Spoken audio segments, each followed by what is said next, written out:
Racist hotel rejects Shaquille O'Neal and he pulled a unique. He went back the next day and he brought the joint. Pay attention to this so you can see how this play out, and I'm gonna take you on a couple of rides so that I could tell you how I had to buy a couple of establishments because I felt like I was disrespected when I went in there, and what I did when I went back, and what Shaq did when he went back. But until then, as the intro play, please hit the subscribe button. Hit the subscribe and the notification button and go to Unique Mecca Audio Prison Stories to see my prison stories, and Mecca Audio TV. Support me on these other channels. Membership is there. I'm gonna start showing mad videos there. That's gonna be like a Patreon. Things I can't get up on YouTube. So let's get it going. All right.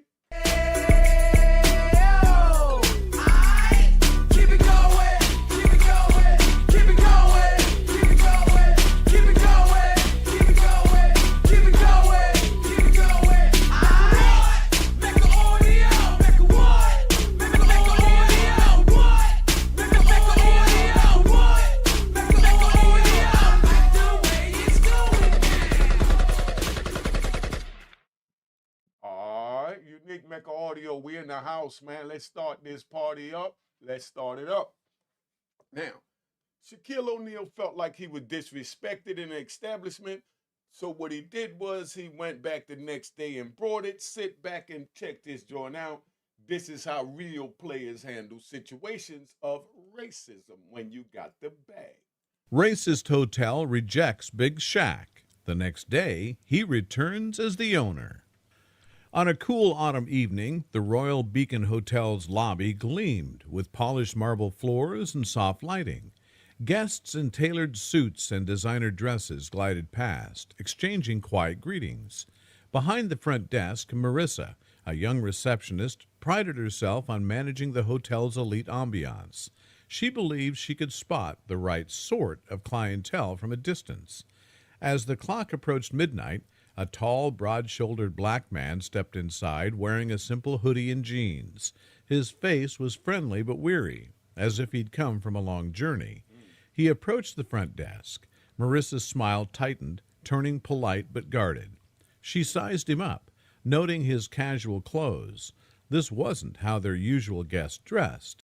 I guess she's used to a three-piece suit. So I guess if I walked in dressed like this, what do you think Marissa would do if Unique Mecca Audio walked in the establishment and tried to get a room a little before 12 at midnight dressed like this? All right, put it in the comments. "Good evening," he said calmly, voice deep and warm. "I'd like a room for the night." He leaned in slightly, offering a credit card. He stood well over 6 feet tall with a distinctive presence, but Marissa focused on what she considered the wrong kind of look. Marissa glanced at the empty reservations list. There were rooms available, plenty in fact, but something about him made her uneasy. He didn't fit her idea of an upscale guest. How do you think he was dressed that she felt that he didn't fit the idea of an upscale guest? Put that in the comments. Let's keep it moving. Ignoring the logic, she forced a thin smile. "I'm sorry, we're fully booked," she lied. The man's brow furrowed. He looked around. The lobby was quiet. Vacant tables and chairs suggested low occupancy. "Are you certain?" he asked softly. "I'm happy to pay any rate." Marissa folded her arms. "I'm sorry, sir, there's nothing I can do. Perhaps you could try elsewhere." At that moment, a well-dressed couple entered. Marissa's demeanor changed instantly. A genuine smile, a warm greeting. Within minutes, she produced a room key for them with no hesitation. Now, have you ever experienced this form of racism where you go in? Okay, let's ride. I'm going to take you on a ride. Yeah, I'm going to give you a prison story in between it, so make sure you go subscribe at Unique Mecca Audio Prison Story so that you can hear more of these prison stories, right? We in Allenwood Penitentiary. We got Big C from the Supreme Team, A.K. Harry Hunt. His wife came up to see him. When she came up to see him, She came in, she's black, light skin, caramel complexion, so she's not jet black like me, ugly black as they call it here in America. Because the darker you are, the uglier they consider you here in America, which is a shame. Do y'all think that that statement I just made is right or wrong? Put it in the comments.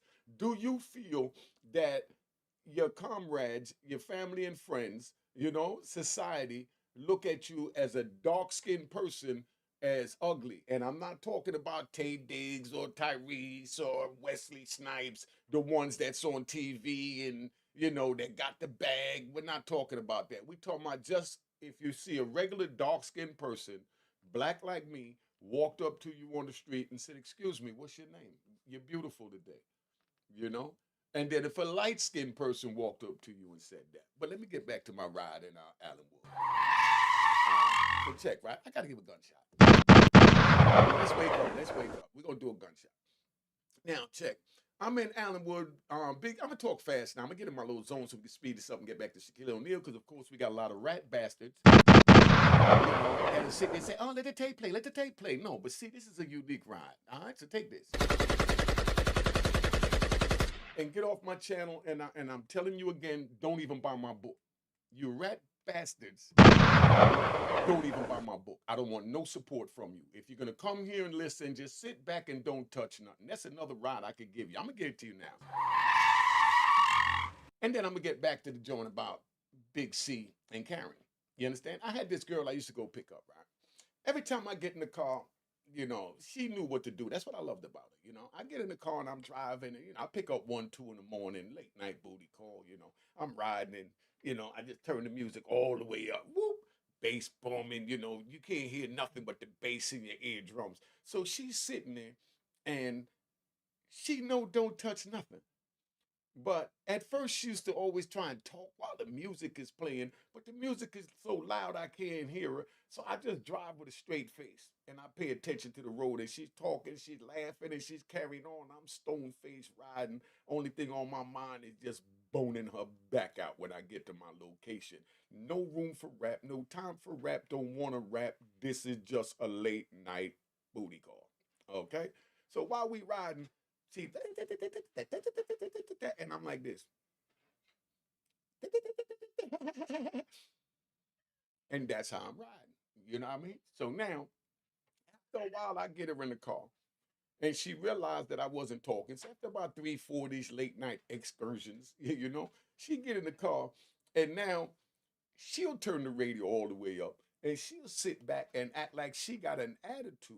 Because she thought I had an attitude. When all I had was a fresh thought on my mind, execution on my mind, because I'm planning on punishing her tonight. That's it. That's where I want my thoughts at. I don't want to hear your stupid conversation. I don't want to hear about your girlfriends. I don't want to hear about your baby daddy. I don't want to hear about your daddy, your uncle. I don't want to hear none of that. I don't care about your dog. I just care about your cat right now. That's it. You know what I mean? So now she gets in the car, and that became my routine after maybe about a month. I get in the car, whoop, I don't even have to turn the radio up. She turns it all the way up, and we sit there and ride. And after a month, I asked her, "What be on your mind when we on the way to the hotel? Because you sit there like you got attitude." She said, "Nah, I just be thinking about how I'm going to tear your black ass up." So she felt right in the lie. But let me get back to Shaq, then I'm going to get back to Big C with the visiting hall, how the racism played in. Because I want these rat bastards getting too impatient because I know they're here. I can smell a rat. I could just smell The it. tall man watched, disappointment flickering in his eyes. He realized this was no misunderstanding. This was bias, plain and simple. He nodded to himself, controlling a surge of anger. "Thank you," he said quietly, turning to leave. Outside, the crisp air stung his cheeks. He took a deep breath. He wasn't just any traveler turned away. He was Shaquille "Big Shaq" O'Neal, a legendary basketball figure whose name was known worldwide. He was also a successful entrepreneur who had quietly acquired properties and businesses.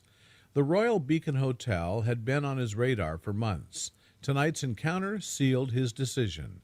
That night, Shaq made calls. He spoke to his financial advisor, his legal team. The hotel's parent company had been struggling, and Shaq had considered investing. Now he resolved to buy it outright. By morning, he would finalize the deal. Now, before he finalized the deal, let me take you back on that ride with Big C. The ride was dealing with when you go someplace and they tell you no, but they tell someone from the other color yes. All right. So Big C girl came around. So she come visit me, the visiting hall, and she get there early from 8 o'clock. The bus came a little late because they stopped off at the little local joint so they could wash up before they come in. Because the bus pick you up in New York City, one of the five boroughs. They got a little van. They call it a bus. They pick you up at like 2, 3 in the morning because they got to drive maybe from the Bronx. So they'll pick you up all the way in Queens at 3 in the morning. Then they drive over to the Bronx by 4. Then they drive down to Harlem by 5. You know what I mean? Then they go up to Washington Heights by 6. And then they try and get on the highway by 7. So they getting on the highway, they driving. And right before they get there, they pull over to like a rest stop. All the females that's coming to visit their family members, they go in the bathroom, they powder their nose, put the deodorant on, they brush their teeth. Because a lot of them was coming from the strip club late night. Late night they hanging out while they man in jail, but they so loyal they gonna go visit them anyway. And they tell they man they was home with their mama the night before while they was there watching big male strippers look like the fireman and the village people. Now, so they pull up to the joint, and by the time they get there, it's like 8:30, 9 o'clock. If you don't get in by 10 o'clock, then they tell you got to wait till after the 10 o'clock count. They don't clear till about 11:30. So that means your visit ain't going to start till 11:30, and then visit is over at 3 o'clock. So this is what, P. Diddy getting ready to have to go through if, God forbid, he's found guilty. And I don't wish no man found guilty and go to jail, especially one of ours. I'm just telling you where I stand. If you don't like it, gunshots. Okay? Now, so they sit there, and Karen goes up, and they had a little thing that you're supposed to put your hand on, and these little poles go between your fingers, and it tests for residue to see if you touched any form of drugs. That's a whole nother one I got to do. Go to my prison story channel. You need to make audio prison story, and you get more of these stories in detail. But I'm gonna try and keep this short to the point. She puts her hand in to check for drugs. Nothing came up. They told her hand was too small. The pins only went here, and her fingers need to come up there, but her fingers got to stay close to the pin. So she's like, so what do you want me to do? I said, no, well, you got to wait here till we get a lieutenant, so we could escort you in. So, somebody else came and they hands fit, they went in. Somebody else came, they hand didn't fit. Little white young lady came to see her white boyfriend, and, they escort her in, and her hand didn't fit the same as, C's girl didn't fit.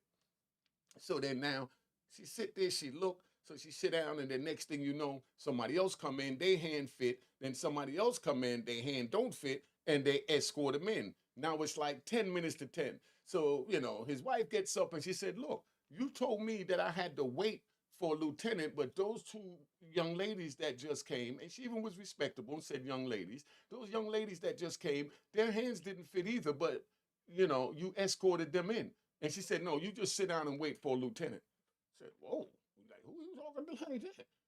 So now she's furious. So now, at the meantime, Big C back in the visiting hall, back in the unit waiting on his visit, and he thinking she late. So he ready to go cuss her out that she did something wrong. He don't know what's happening. So now, count clear, hour and a half later, he comes out at 1:30, visit is over at 3. He expected to be down there from 8:30. He didn't get down there till, 12:30, not 1:30. So now he's furious. So as soon as he go down there and he see his girl, he ready to cuss her out, and he see her, she got this mean mug on her face, and she's pissed. So he's thinking, what the hell you mad at? You know what I mean? I'm supposed to be mad. You late. You know what I mean? So he thinking that she gonna flip it on him and say that you took too long to come down here or whatever. Nah, that wasn't it. Soon as he sat down, she said, that woman right there disrespected me, because obviously when they came in and she tried to ask her about the incident, how they just walked her in so she could make a complaint. The young white girl said, man, I don't want to talk about that. I'm already in here. I'm waiting to see my husband. You could go about your business. So now, she girl from Queens, she ain't having it, if y'all know Queens chick. So when she talked to her like that, she wanted to hook off on her, but she sat down, C come out, she tells C, yo, That white girl right there disrespected me, and that police right there, he told disrespected me and wouldn't let me in. That's the reason why I'm late. You know what I mean? And he put his hands on me when I was coming in because he grabbed my wrist to show me that my hand don't come. So he said, he touched you? And she said, yeah, he was making sure that my hand didn't, didn't, and C didn't hear none of that. He just looked at it again and said, he touched you? Man, C got up, walked over there, said, that police right here? And the police stand there looking all cocky and, but they know C already. So he's sitting there looking all cocky. And this the visiting hall. Nothing never happens in the visiting hall. So he's sitting there and he said, this police right here? And she said, yeah. And C just hooked off and punched him in his face and started whooping him. Police from behind the desk jumped over the desk. They hit the deuces. About 20 more police come in. Big C had 20, yeah, he had like 22-inch arms and his waist was like a 30. You know what I mean? He was a straight pull-up master, a monkey on the bar. Now, so they fighting C. So while they fighting, the same time, right? What would you do if you was in that situation and that was your man and you came to visit in the visiting hall, they treated you like that, you got pissed, female talk to you crazy like that, and then now you tell your man and your man go over there and he start fighting the police and you got about 20 police trying to hold this big red gorilla down. You know what I mean? Because that's what he looked like out there, arms and legs everywhere, putting in work. So now, what would you do if you was put in that situation? You put it in the comment. You male if you went to go see your female friend if that happened, and you females if you go see your male friend, lover or brother, whoever, and their brother is fighting with the police behind something that happened with you trying to get in. Put it in the comments what you'll do, but I'm going to ride and tell you anyway. C's wife jumped over 3 tables and hooked off on this white girl, grabbed her by the hair and started wailing her in the face. She fighting 20 police, she fighting this white girl, and, about 3-4 police realized what was happening when the white girl started screaming hysterically, and they looked over. Now they ran over there to go fight C girl, but that loosened up the grip they had on them in the corner. So she just threw a haymaker, boom, knocked the police out, ran over, grabbed the police office girl, body slammed them. She body slammed the girl, and they out there fighting in the visiting hall. I know this sound crazy, but yo, this is Big C from the Supreme Team. This is how the Supreme Team carried it in prison, just so you understand. To me, C was the wildest person I ever met from New York City in the feds. My man told me about somebody else. I can't remember his name, but I'm going to tell you about another wild character from New York in a minute, right? But check. Let me see. So while they sitting there fighting, he gets locked up in a hole. C get banned from ever coming back to Lewisburg again because he was fighting too many police. And he was already in there for, unaliving, allegedly, some people. You know what I mean? Colombians and everything. But, it was all a part of the game. Casualties of war. But, so C was never allowed to come back because they scared of what might happen. So they sent him out to Lum Park. When I get out to Lum Park, C in the hole because he done got into it in Lum Park again. But we'll get into C another time because this was about Shaquille O'Neal and about how different people handle racism. C and his girl chose to handle racism with violence. Okay? Shaquille O'Neal chose to handle it the unique way. He just went back and brought the establishment. I know you rat bastards is saying, but C couldn't buy no day in prison. We're not talking about C in the prison right now. So just sit back and don't say nothing and act like the chick I was taking to the hotel for the late night booty call and just don't touch nothing. And zip it. Okay. So now let's ride back to Shaq. As dawn broke, Shaq's team confirmed the purchase. He now owned the Royal Beacon Hotel. He spent the morning reviewing staff files and policies, sipping coffee in a quiet cafe. He thought about the night before, the rejection, the dismissive tone. He had endured prejudice before, but this time he held the power to make it right. Around midday, Shaq pulled up to the hotel once again. This time he wore a tailored suit. His confident stride and imposing height turned heads. Inside, staff bustled as usual, but tension flickered as they recognized him from last night, though many didn't know the full story. Marissa spotted him and froze. She remembered refusing him. She hadn't expected to see him again. He looked different, more commanding, his attire immaculate. Because now he's wearing a three-piece suit instead of jeans and a hoodie. Rest in peace, Trayvon Martin. Her heart thumped nervously as he approached the desk. She forced a smile. "Good afternoon, sir. How can I help you?" Shaq regarded her calmly and quiet strength in his gaze. "I'm here to introduce myself," he said, voice steady but kind. "My name is Shaquille O'Neal, and as of this morning, I'm the new owner of the Royal Beacon Hotel." You know, and that's what Shaq said, right? But now, let me ride. I feel like riding. I go in this weed spot, right? I go in this weed spot in the Bronx, and it's booming. They getting money, right? So I know the owner of the joint, but they got the little workers in there. So when I go in there, I said, "Yo, let me see what you got." So they threw me a bag, and you know, I just started rolling up in the joint because I'm waiting on the owner, right? Because I came, asked if he's there. They said, "Nah." I said, "All right." I stepped aside. I said, "Let me see what you got." They threw me a bag. I rolled a bag, and a couple of customers came in. I'm sitting there, and I started smoking a joint in the establishment, and dude start knocking on the glass. Said, "Yo," I said, "What's up?" He said, "You owe me 20 for the bag." I said, "Yo, chill, son. I owe you nothing. I told him to see homie when he comes."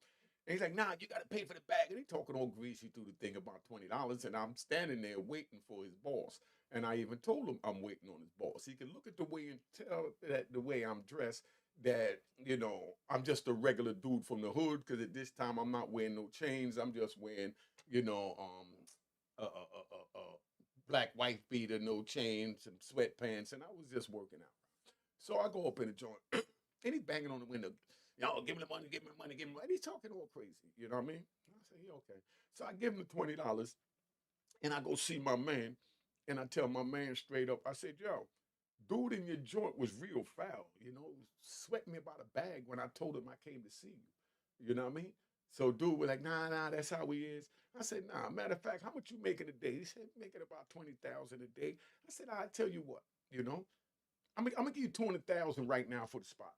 Leave everything in it, the weed and everything. Give you 200,000 cash right now. You know." He said, "Bet." So I bought the joint. I went right back. I didn't wait till the next day. I went right back, and this time I bought this bad, pretty little filly with me, right? Little Puerto Rican chick, because we're in the Bronx. So I brought this bad little Puerto Rican chick with me, and she goes in, and he sees me, and he frowns his face up. So my man comes in behind me. He opened the door, and he said, "Yo, this my man, Unique. He came to see you yesterday. He, you know, said you was real disrespectful." He said, "Nah, but I ain't know who he was. I gave him the bag." And he's still talking greasy to his boss about how I gave him the bag, and he stood there. He ain't tell me he was gonna pay me later. He ain't do nothing like that. So my man looked at him. My man said, "Okay, well, we don't need to talk about that no more. You need to talk to the new owner." He said, "What do you mean the new owner?" And he said, "Nah, Unique just bought the joint." His face dropped, you know. And I had to add insult to injury, So what do you think I did? Put it in the comments. What do you think I did? I'm gonna give 3 more seconds. Tell me what you think I did. All right. So let me tell you what I did, Roz. I said, "You know what? You're fired." As soon as I said you're fired, he went to open his mouth to say something, and I cold, open-handed smacked the crap out of him. Because I had to add insult to injury. Because now I want to whoop him. You know what I mean? I don't want to just fire him. I just want to whoop him because he's still talking. We're telling you that your service is terminated and you still want to talk, and now you're in my establishment. This is how I ran my establishment. If I felt somebody owed me $20 from the bag, I would have opened the door, came out, and demanded and took my money out of his pocket.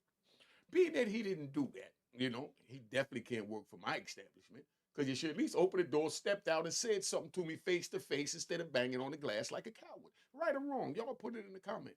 But anyway, so that's how I went back, and I just bought the Jordan, fired the clown, had to smack him and drag him out my store. I mean, get up out of here. But that's just how it is. But this is how Shaq handled it when he went back the next day. See, I ride with everything. You see, I got all the pieces to the puzzle put together. I want to thank y'all for the Cash App. It's on the screen. Make sure you hit the icon and say it was created in 2020. because that's what built this beautiful system. And now I'm going to change it and let you see a little something different. And then we're going to let Shaq tell you how he handled the situation. All right, let's ride. A hush fell over the lobby. Marissa's face went pale, eyes widening in shock. She stammered, You, the owner? The other staff and a few guests looked on, curious and confused. Shaq nodded. Yes, I've completed the acquisition of this hotel. Last night, I tried to check in, but you said there were no rooms, even though there were. He let that sink in, his tone ever rising, never turning harsh. I want to know why. Marissa's mind raced. She had no excuse that wouldn't reveal her bias. Her cheeks burned. I apologize, she managed weakly. I thought we were fully booked. Shaq didn't flinch. I watched you give a room to a couple right after me. Don't pretend you didn't. His words were calm but unyielding. Marissa's lips trembled. She knew lying would only dig her a deeper grave. The hotel manager, Joel, emerged from the back office. He heard rumors all morning about a sudden takeover, but this confrontation caught him off guard. Mr. O'Neal, he said, voice oily with attempted charm, I'm sure there's a misunderstanding. We didn't know it was you. Shaq turned his gaze to Joel. So if you knew who I was, you would have treated me differently? He What do you think he said? Put it in the comments. asked quietly. That's the problem right there. You judge people on appearances and perceived status, not on their worth as human beings. Joel swallowed, struggling for words. He'd run this hotel with a certain clientele in mind. Now he realized how precarious his position was. Shaq took a breath, addressing the entire lobby. I won't stand for discrimination in my hotel. Every guest deserves respect, no matter their color, clothing, or background. He met Marissa's eyes. Last night you refused me service. This morning I come as owner not to punish blindly, but to set things right. Marissa's knees felt weak. She expected instant dismissal. Instead, Shaq offered an unexpected path. I believe in second chances, he said. If you're willing to learn, to treat everyone fairly, you can stay. But if not, this isn't the place for you. Tears pricked Marissa's eyes. She managed to nod. I'm sorry, she whispered, voice cracking. I'll change. Shaq nodded, satisfied for now. He turned to Joel. As for the management, I'll be making changes.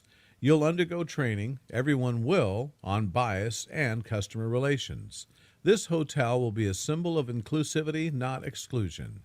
Joel nodded vigorously, relieved to still have a job. The staff watched, some with admiration, others with shame. The guests who witnessed this felt a sense of justice in the air. That afternoon, Shaq convened a staff meeting in a conference room overlooking the city. He spoke of his vision, a hotel where every guest felt welcome, where service was genuine, not conditional on stereotypes. He outlined plans for training sessions, revised policies, and community outreach. My success in basketball taught me teamwork, humility, and fairness, he said. We'll apply those values here. See, that's the difference, right? That's the difference. I didn't play basketball. I didn't have, the values and the humanity and all that. Because me, myself, like I said, I had to smack the crap out of them. And if it was a female, I would have just got one of my hood chicks to whoop her. You know what I mean? Just keep it at 100. You know what I mean? I would have had them just drag her out and just whoop her for disrespecting me. I mean, that's what my mentality was then. But see, Shaq is at a bigger place than I was at the time when I was dealing with these situations. Because all hell would have broke loose. Because I'm doing this just to embarrass you and degrade you. That's why I bought the spot. You know what I mean? That's why, because I don't like the way you acted. So to sit here now at my age, 60, keeping it 100, to sit here at 60, and at this time I was 21, 20, 18, matter of fact, at that time I was 19 to be exact. So now I'm sitting here and I'm listening to them talking about they're going to give a training, they're going to do this and that. Back during our era of pushing that illegal poison that I've apologized to more than a million times and will continue to apologize for what I did to my community. But while I was pushing that poison, it's a whole different mentality. And that mentality calls for violence, for reaction to 90% of the things. And 100% of the time, for any disrespect, you must inflict violence hard and swift. So that's why we doing this over here, Unique Mecca Audio, so you could understand that we don't play these games over here. You know, we come over here and we try and talk to the youth and let them know how hard life is. Let them know how real life is. You understand? So let me get back to Shaq, man, because I might get a little too deep right now. The employees listened intently. Some looked relieved. Those who'd been uncomfortable with the old biases were grateful for the change to align with a better standard. Others looked nervous, uncertain how to adapt. But Shaq's calm authority made it clear this was the new normal. Over the next weeks, changes took place swiftly.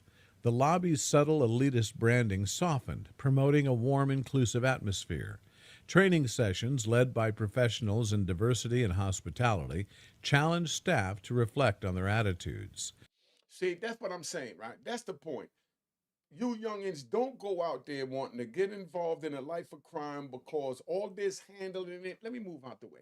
All this handling it in the boardroom and all this they're talking about with this fancy way of dealing with disrespecting your establishment. When you on the street, you don't know when you might get a boss like Unique Make Audio that's gonna smack the crap out you for disrespecting one of the customers, and you know you're not going for that. And then now here you go, you got to either unalive Unique or he got to unalive you because right now it's a whole different mentality out there. But that's how it is. And 9 times out of 10 in today's mentality, I would, instead of smacking him, I would just probably just have to unalive you so I don't have to worry about you coming back with your little buddies. You know what I mean? I'm just not pushing violence, but just letting you know. You don't want to wind up getting into it with nobody little buddies. You don't want to wind up getting unalive by anyone. So that's why I say don't get involved in the street. That's the moral to my story. I know my stories are a little hard, but life is hard out there in that world that we trying to prevent the youth from going down. Let's get back to this. All right. Marissa attended every session diligently, determined to atone for her misjudgment. She learned about unconscious bias, the importance of equality, and how to treat each guest with genuine warmth. You see what I'm saying? But in my field, I feel that the person that I fired and smacked the crap out of and dragged and threw out the store, I just did him a favor because now he knows how to work for the next Herb Gates. Now he know how to be respectable at the next Herb Gates. That's all that fancy training they did at the boardroom. We just handle it with a swift iron fist. Just letting you know that if I'm telling you, don't go out there if you faking. Because you don't know what type of boss you're going to run into or what type of situations that call for certain types of responses and reactions to your actions that might lead to violence or possible unaliving. Now let's keep it moving. Outside, word spread that Big Shaq owned the Royal Beacon Hotel, not as a cheap publicity stunt, but as a move to transform it. Journalists tried to interview him, but he kept it low-key. You see what I'm saying? They said he did all of this. You see all this little fancy announcing this and that. See, in my field when I was on the street, I didn't have to hold a press conference that I just took this store from this dude, or I just bought this store from this dude, or I just opened this store up. All I had to do to get the clientele was have good dogs. Understand what I'm saying? Just have the best. So I didn't have to do all this from from where I stand when I tap back into my criminal lifestyle mentality. I call it kiss assing by telling the public, I just brought it. It's going to be different. They're going to be respectful. No, I tell the neighborhood, I smacked the crap out of him for disrespecting the little old lady in front of the store. All right, let's get back to this. He wanted deeds, not headlines, to speak for him. New guests arrived, some curious, some longtime admirers of Big Shaq's basketball legacy. More importantly, travelers of all backgrounds started to feel comfortable booking a room.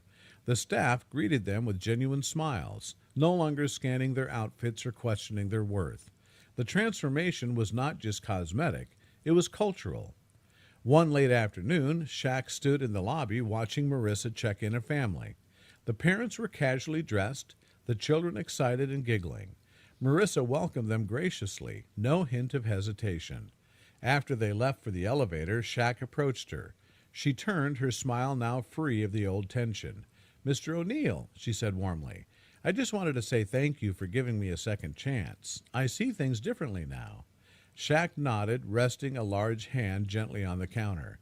"I knew you could learn," he replied. "That's what this place is about now. Learning, growing, treating people right." See, but when I took over the establishment, when you're dealing with the underworld, you show what your establishment is like by the amount of violence that you would inflict when disrespect comes across your establishment.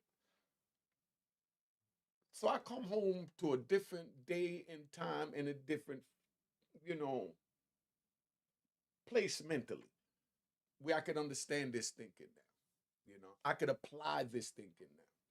But you youngins out there, you don't know when you're going to meet someone that didn't do 26 years in jail, that know how to apply this type of thinking. So be careful when you go work for them little locals and they, mom and pop, personal entrepreneur stores, and then you disrespect them or the customers, and then now they might just smack the crap out of you.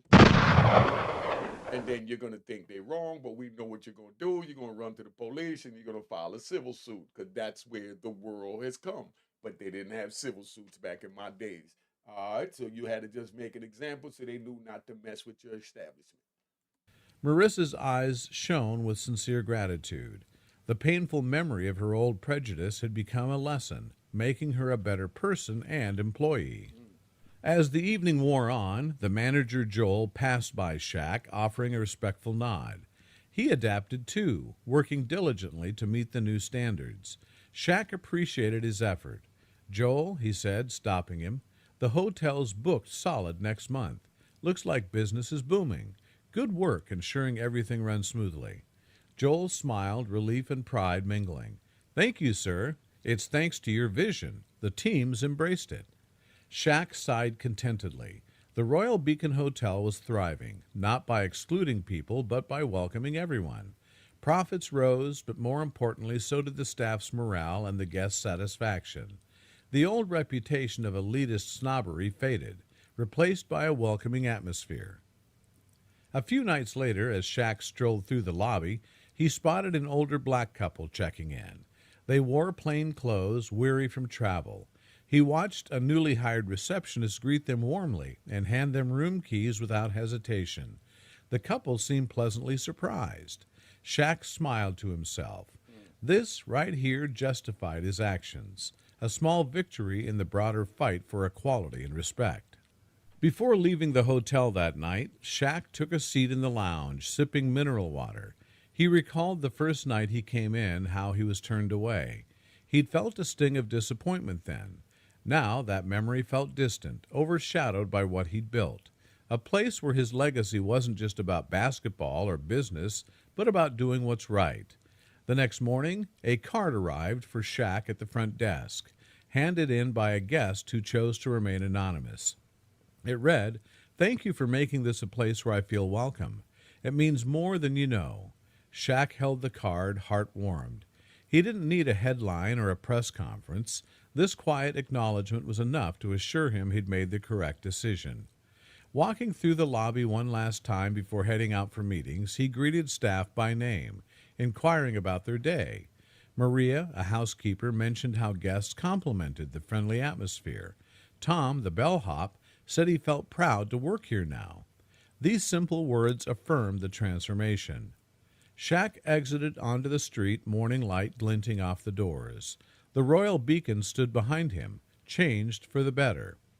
He had turned a personal slight into a catalyst for reform. He turned a racist rejection into a story of inclusion and growth. He understood that true power wasn't just about wealth or fame, but about using one's influence to uplift others and broaden horizons. As he appeared into the city's bustle, the Royal Beacon Hotel continued to glow. a testament that people can learn, environments can change, and justice, when served quietly and firmly, can create lasting impact. All right. So that's where we at right now, right? That's where we at right now. So we just want you to understand that over here. Passage for him. Audio, we don't play these games. We just keep it 100 and keep it moving. Now, if you like these videos, make sure you go to Unique Mecca Audio TV and, subscribe. All right. Cheers, cheers, the crime, the crime, the crime, the crime, the crime.